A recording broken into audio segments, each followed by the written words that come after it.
Some people say I'm confrontational. And after thinking about it, they're right. I am. And I believe that you should be too.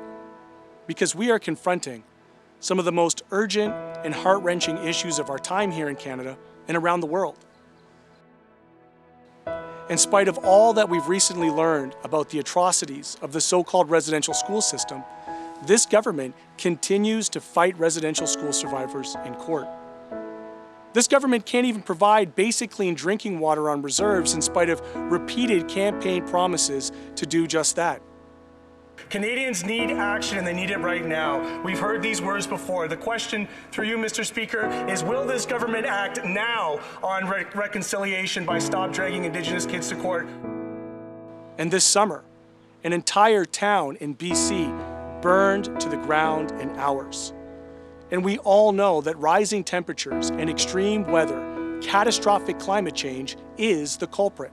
And yet, Justin Trudeau's Liberal government continues to make excuses, offering us empty words, when what we really need is drastic action. We do not have time.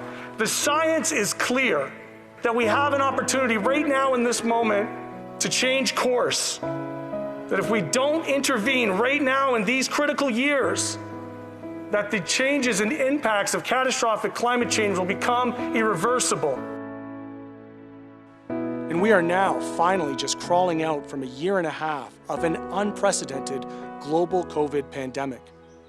So many Canadians have lost their family members, lost their jobs, and lost their housing.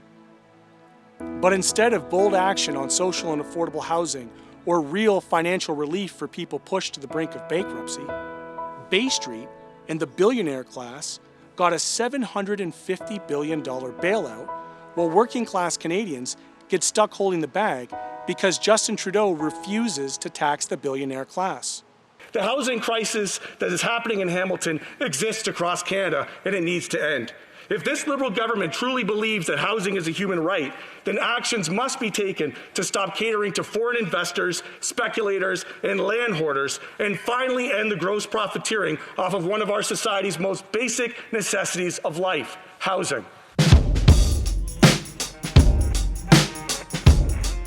We're at a crossroads in this country, and we can either choose to cling to the past, to the ignorance, the cronyism, and the indifference to suffering that got us here, or we can confront these awful parts of our history in order to change, in order to grow, and in order to heal.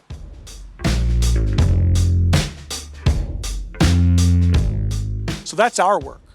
We can build a Green New Deal economy that drastically reduces our carbon emissions. We can build affordable housing and ensure that people have a livable income and a roof over their heads.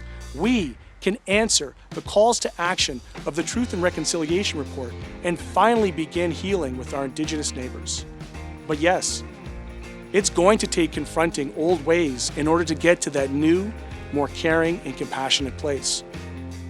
It's an honor to be your Member of Parliament for Hamilton Centre, and you can rest assured that I will never stop confronting the issues that continue to hold us back.